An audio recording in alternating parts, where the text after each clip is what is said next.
Please like and follow for more. This story starts with something simple: a quiet lakeside neighborhood and a pump pulling raw lake water through a hidden system that no one ever permitted.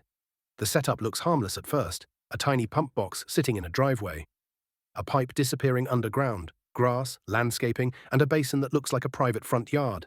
But underneath that surface is a completely different story.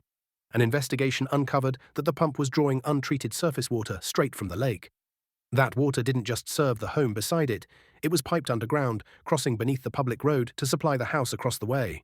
2 homes, 1 unpermitted intake, and a buried water system running through a county right-of-way. The strangest part? It had been operating for decades, quietly, invisibly, and fully concealed beneath what looked like an ordinary landscaped drainage basin. When you peel away the grass and the mulch, you find the bones of the original basin, an open public drainage corridor designed to collect runoff and carry it toward the lake. Over time, that basin was filled, fenced, shaped, and presented as private land, even though legally it was part of the county's stormwater system. Inside that public drainage corridor was a pipe, the abandoned remains of the original water intake line. That's where riparian rights come crashing into modern infrastructure rules. Riparian law says you can use water that touches your land, but you can't pipe untreated lake water to a second property, and you definitely can't route service lines through public right-of-way without permission.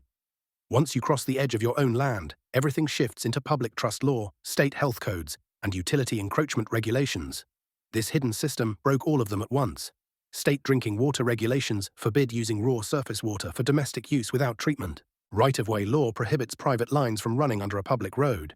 Drainage corridor law forbids burying, filling, or disguising a public stormwater basin. And by spanning multiple parcels, the system didn't just break the rules. It became a de facto community water system, completely unregulated.